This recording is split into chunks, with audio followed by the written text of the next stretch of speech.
Welcome to Coach My Wellness, a weekly show dedicated to bringing you information about healthy habits and behaviors just for the health of it.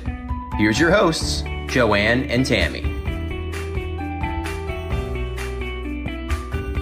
Welcome to Coach My Wellness, just for the health of it.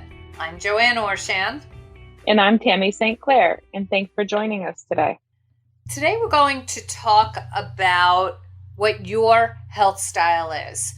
When we work with our clients, we always identify what your own wellness goals truly are so that the plan that we work on together is unique to you. And the beginning phase when we start working with a client is to have discussions about where it is that you currently are. So we'll talk about your values, your visions, your purpose, your priorities, and your readiness for change, knowing that you're going to have your own unique style of health rather than that using that one size fits all, or as Tammy says, the one size fits none approaches. That's for sure. And part of that is also getting a picture, so a vision of what your wellness looks like. And that's really helpful because it helps us to identify and prioritize what truly matters to you, not to me, not to anyone else in your life. And then we also look at, are you ready to do that? Are you mentally ready? Are you physically ready? Like, what do you need to get that going? And then using that to help you get to where you want to go. So helping our clients establish their own wellness vision is truly about finding a method that fits your personal style, identifying the gap between where you are currently and what your desired outcome is for your own wellness vision. So there are a couple of things to really work on and to identify here in order to make this unique to you. And Tammy, it's so interesting that many times I'll have clients go on and say, just tell me what to do. You're the expert, you know. But I twist it around and I say, no, I'm not really. The client is always the expert when it comes to choosing a focus and setting goals, defining their own outcomes, and creating their own wellness vision. They know their bodies better than anybody, more than I possibly ever could, what's worked in the past, what hasn't worked in the past. And in order to assess a client's readiness for change, we do a lot of different things as far as the 6 stages of change that we might have as we go through this process. And having that, part of that stages of change is looking at, just because it doesn't work the first time doesn't mean that it's not going to work. Kind of like a baby learning how to walk.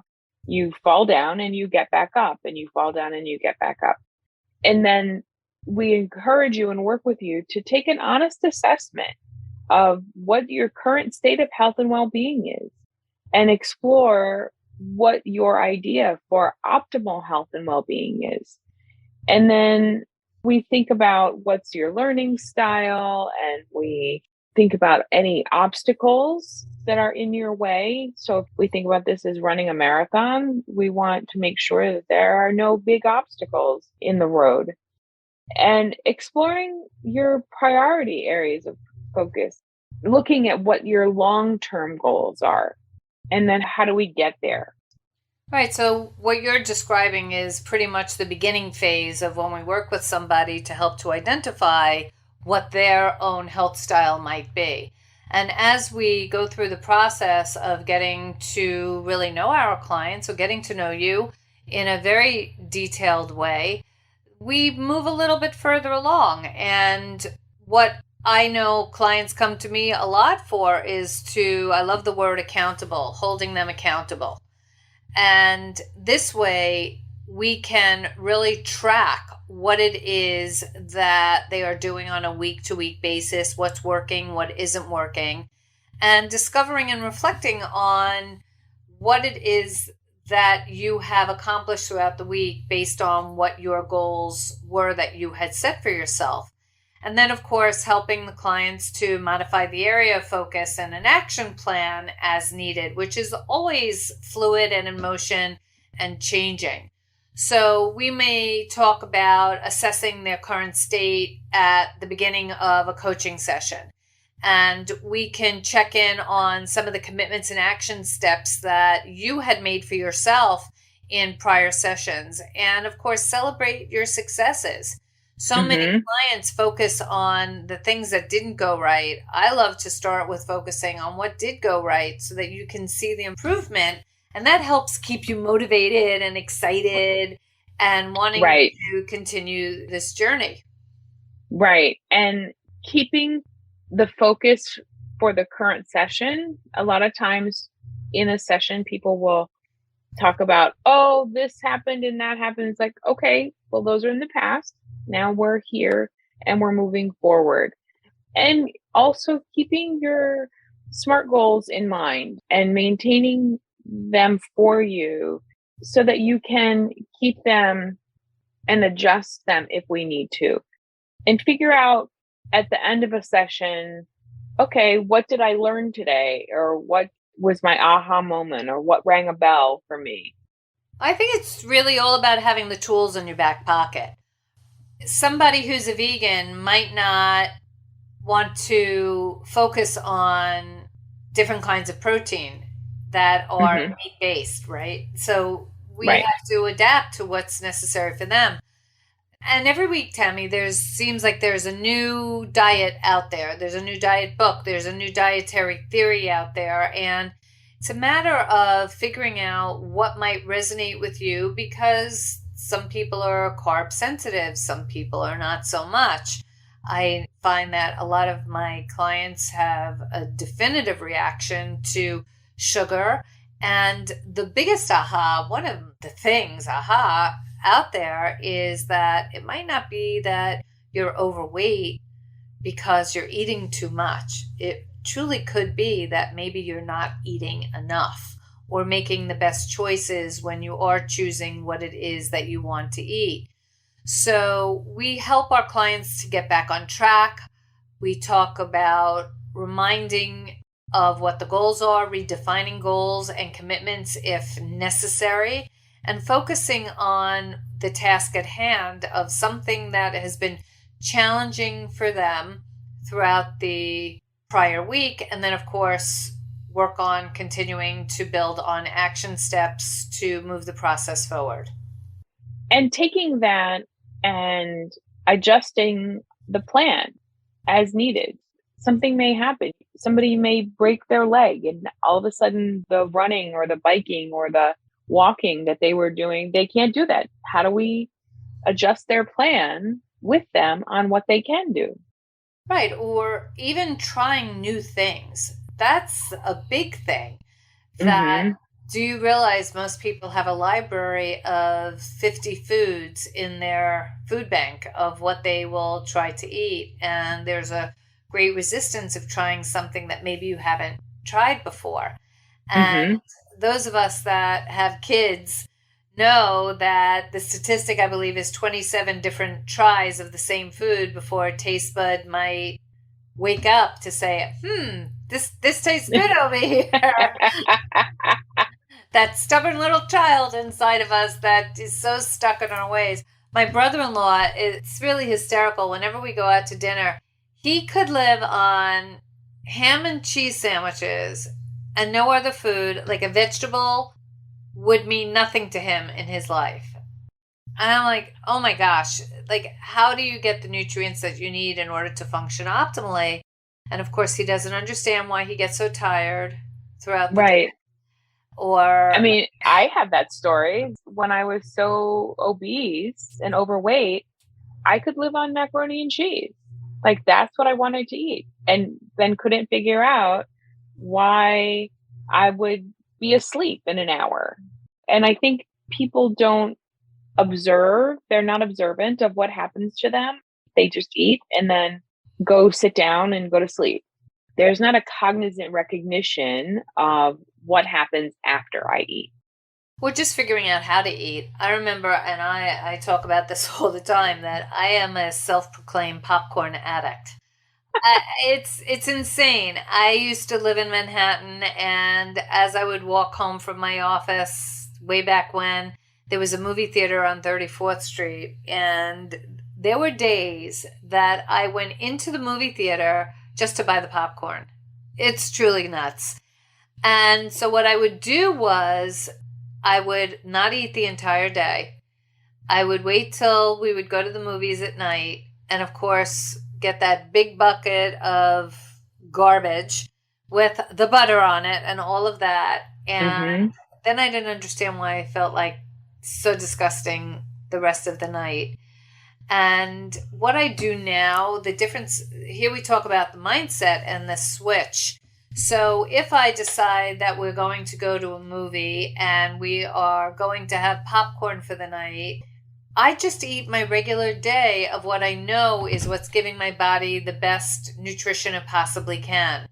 And what I have found is that when I get into that movie theater, number one, I'm not that hungry to eat that whole bucket of popcorn because I starve myself, which is what I used to do. And I have what I want to have. And then I just kind of put it away out of my mind, and I get back to what it is that I know is the best beneficial diet for me as far as what I'm choosing to eat. And it's funny, Tammy, this weekend, the first time my husband and I, we are movie lovers. We have, but since the pandemic for 2.5 years, we have not been to a movie theater. And lo and behold, we went this weekend for the first time to see a movie, which was pretty challenging, but we did it. And the most interesting piece was that I opted to do it with wearing a mask and not having any popcorn and being exposed for a long period of time in the theater. And that was truly a first for me. And it was fantastic. That you watched a movie without eating popcorn? Yes, that was a big deal because that's the comfort piece. And I was never able to figure out how to really work it all out together. And if I really wanted it, I would have had it. But I made a choice not to. So it's about choice and feeling so good in my skin about really being laser focused, eating on point, getting movement in, working on my sleep. I'm really kind of pulling it all together. And that's what I strive to help my clients understand is how we can have balance without having all of these extremes. Right. And that goes beneficial for them. Right. And that goes to being flexible, right? You could have said to yourself, no, I'm going to the movies. And when I go to the movies, I always have popcorn, and being very rigid about what a movie experience was for you. I remember when I had to learn how to go to the movies and not have candy and popcorn. I had to learn that a long, long time ago. And it was a challenge for me. And popcorn is not even one of my most favorite things. But having that hand to mouth motion, that was more of what I was enjoying while I was watching the movie. Not that it was popcorn, not that it was the particular candy. So it's learning and being flexible and open to change. And that's kind of when we're doing the stages of change and the cycles and everything. It's, where am I? Am I willing to try going to the movies and leaving my mask on, which makes it impossible for me to eat the popcorn? Or am I going to sort of be very stubborn and be like, no, I'm going to pull my mask away and put the popcorn underneath my mask into my mouth, and I'm going to eat it anyway. And so it's kind of, how do you mold new behaviors, or at least experiment with new behaviors, to see that I can still have a good time at the movies without popcorn and without that hand to mouth motion for me while I'm watching. I have a really funny story. Several years ago, I was invited to give a health seminar in a congregation in a church in New York City. And it was all about healthy lifestyle, healthy living, people wanting to make a change and their awareness. And my role was to talk similarly like this about healthy options, choice, change, mindset, healthy eating, healthy living. And when I walked into the church, there was this huge table that was being set up. And I walked over, and what was on the table? It was donuts. It was about 8 boxes of donuts. And I took a deep breath and I said, they've invited me here to talk about health and wellness. And I'm seeing all of these donuts. So it was just so funny. So I remember I asked the pastor, I said, would it be okay if I was to just be me and say the things I would want to say in reflection of the spread that you had put out here? And he was like, go for it. Just do your thing. So one of the comments that I made was that in my own health and wellness journey, that there has been nothing that has felt so good as being fit and thin, including not having all of those donuts. I didn't know what else to say, but it was just so indicative of the comfort and the mindset of what people are so accustomed to. And It's people true. are here talking about health and wellness and trying to figure out how to improve that, but they're surrounding and wolfing down all of these donuts. It was a little disturbing, but there was an irony in that for me. And I just thought it was really kind of interesting. I think that's when we're in church and we're having a celebration. I think that's what happens, right? We don't do all these other things, but when we have Fellowship Sunday or we're having an event, the pastries come out, the cookies come out, the coffee and the donuts and everything. And it's almost like a Viennese table you have. And you're just like, oh my goodness, because everybody brings whatever their specialty baking is. And as people are listening all over the world, all over the US, you know that you get out of church or synagogue or whatever your place of worship is, if you do that, even a regular event, right? You think, oh, I'm going to go to this thing and what are they going to have? And it's a morning thing. What's there? There's pastry, there's coffee, there's bagels, there's crackers sometimes or fruits. All of it is all carbs, all sugar, all things that we're like, how do we navigate that? And that's kind of where coaching comes in. And we can help you to figure out, how do I navigate this? How do I do this? Because I don't want to insult someone. I don't want to be like, oh no, I don't eat that. So in part 2 today, by the way, everybody, stay tuned after we finish with part 1 about your health style. In part 2 today, we're going to be really digging into that mental game and knowing how to really master it so that you can sail through these events without all of the emotional stress associated with making choices that are best for you. So stay tuned. We're going to come back to that one. So Tammy, I'm just curious, in a church scenario, what do you think could be great options for people to bring in as far as healthy snack choices? So I think that's where you take an active part in helping to set up, because then you can bring, if you know, oh, this is Fellowship Sunday, instead of just having whatever is there, then you can either participate in setting it up if the congregation is, smaller and you have that ability, or you can bring your own little cooler of whatever you want and have it with you if you want to have something. Otherwise, you could even make sure that that day you have a really good breakfast that's going to carry you over, that's going to be loaded with protein, so that, maybe you'll be at congregation at church for an extra hour and you don't want to, by the end of that, be so hungry that you're willing to pick off of whatever is there. You want your breakfast to have tided you over, or to have brought maybe a protein bar or something like that with you. Oh, yeah. There's also fresh fruit and vegetables, which is something that you can bring. Or if you are bringing crackers, they could be whole grain bread and a little Mm-hmm. bit lower in sodium. There could be lower fat cheese instead of regular cheese. There's also unsalted nuts and seeds or hummus. There are a lot of other things that you can do.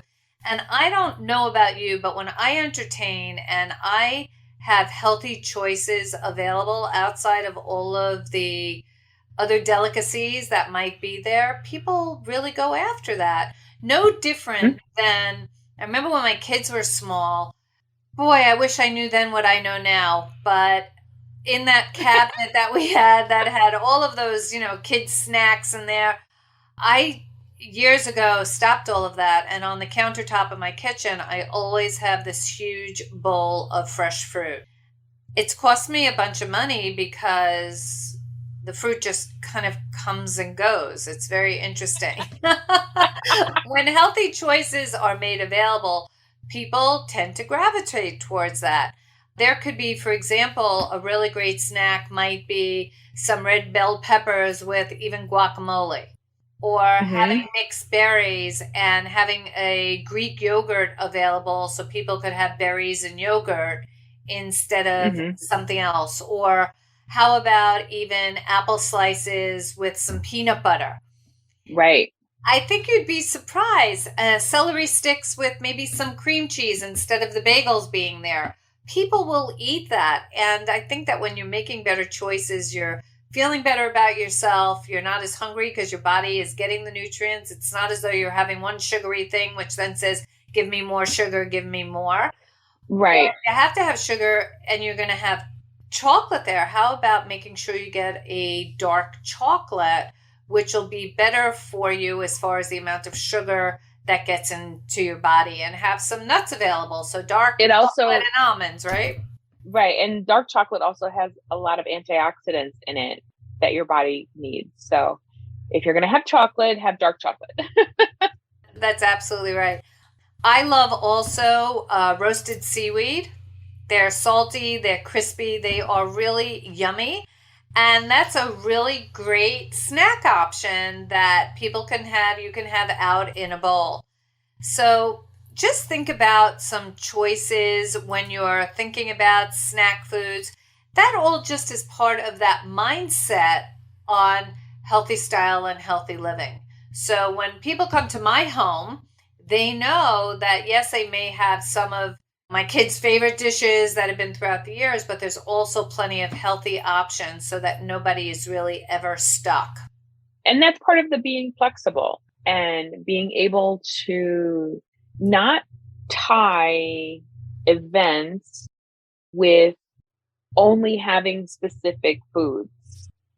You think about the holidays, and I always use this with my clients when I'm in a group and we're approaching Thanksgiving and Christmas and stuff. And it's like, I know I had weight loss surgery, but we're all getting together and Aunt Susie's cookies are going to be there. And we only get Aunt Susie's cookies, once a year. She only makes them once a year. And my weakness is I just want to keep eating Aunt Susie's cookies. So we'll talk about, well, how can you make Aunt Susie's cookies last for more than just that one day? So maybe I'll encourage them to bring a little container, and instead of sitting there that day of the holiday and eating cookie after cookie or sneaking cookie after cookie, you can take home some and put them in the freezer. And you'd be surprised at how much, once they're in the freezer, you forget about them. Well, I have a really great little recipe that I love, which I think is so perfect for any occasion. So I'm just going to run it by our viewers out here to talk about this. But they're chocolate and walnut covered banana bites. Now, how delicious Ooh. does that sound? So, what you need for that is you need some dark chocolate chips or a bar, some coconut oil, maybe some walnuts, and bananas. And you take the frozen banana bites, and what I do is I slice them into 1 inch sections. and I freeze them in the freezer. And then I microwave the chocolate and a little bit of the coconut oil because that helps to thin the chocolate out until it becomes liquidy. And I chop up the walnuts and I lay those out on a plate. And I skewer the banana piece after they're frozen with a toothpick. And I set up my workflow where I take the bananas, I dunk them into the chocolate, I let it drip as much as possible, then I roll it in the walnuts, and I lay it on a sheet of parchment paper. And once you've done all of that, throw them back into the freezer. And those sound delicious. Aren't those like delicious, right? So just think about that versus the piece of cheesecake. Right. Or having Aunt Susie's cookies. Exactly. There are so many different things that you could do. Both of us have tons, but I have gazillions of recipes. You have so much more than me. It's kind of like that fruit company that delivers bouquets of fruit.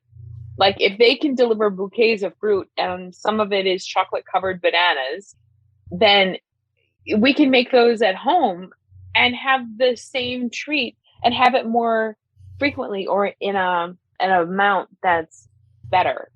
Right. And one of my favorite snacks of all time is sliced apples with peanut butter. So I love that. I mean, could you imagine having apples that you could slice up if you go to an event and having a big thing of peanut butter there and maybe some fresh peanuts and some chopped nuts, and people could make their peanut butter and apple slice?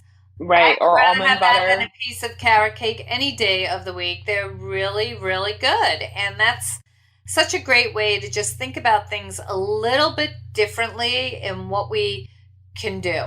So, grilled vegetables, that's another real big one. I love grilled vegetables, whether it's peppers and eggplant, mushroom, asparagus, zucchini, all of those things. And then what you can do is with having it with some tzatziki sauce, which is really a Greek yogurt that has lemon juice, garlic, olive oil, parsley, some salt and pepper, and just put your favorite vegetables on a grill them up, and then just use this really healthy choice as a dipping sauce if you want to do that, knowing that it's really good ingredients.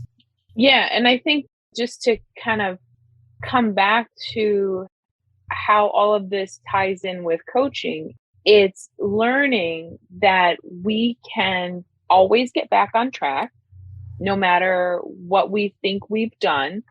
And sometimes having these things that make us think we're off track, we're not really. And it's just about being flexible, thinking about situations differently, going in, being prepared.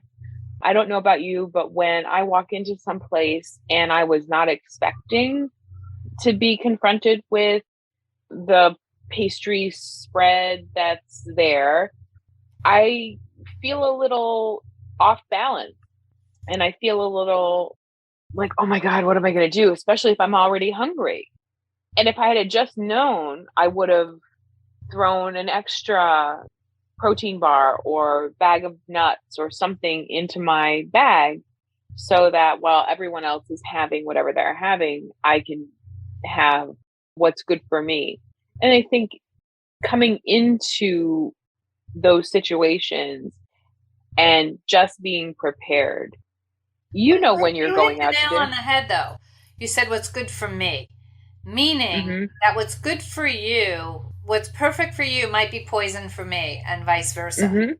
So it's knowing what's best for you in your own wellness vision and coming up with a plan to help you to create your own style of health and wellness, which will be beneficial to you and aligns with your values. And I think that's where people get incredibly discouraged because they're trying to conform to everybody else's style of health. You go to the doctor and they say, lose weight. Oh, how do I do that? I don't know. Go to Weight Watchers. Go do Jenny Craig. Go do one of those things. Meanwhile, that that's not really my style, or I can't afford that, or that's not how I want to eat, or I want to eat real food, or I want to learn how to cook and do this. So kind of taking all of those things into consideration. For sure. So this has been a great topic. I love this, talking about our health style. How do we develop this? How do we work with a coach to help us identify what we need to fulfill ourselves? But stay with us. We'll be right back for the second part of our podcast today, talking about the mental game of health and wellness. Thank you so much for joining us this morning on our first part of a 2-part series. So stay tuned. I'm Joanne Orshan. And I'm Tammy St. Clair, and we'll see you soon. We'll see you soon.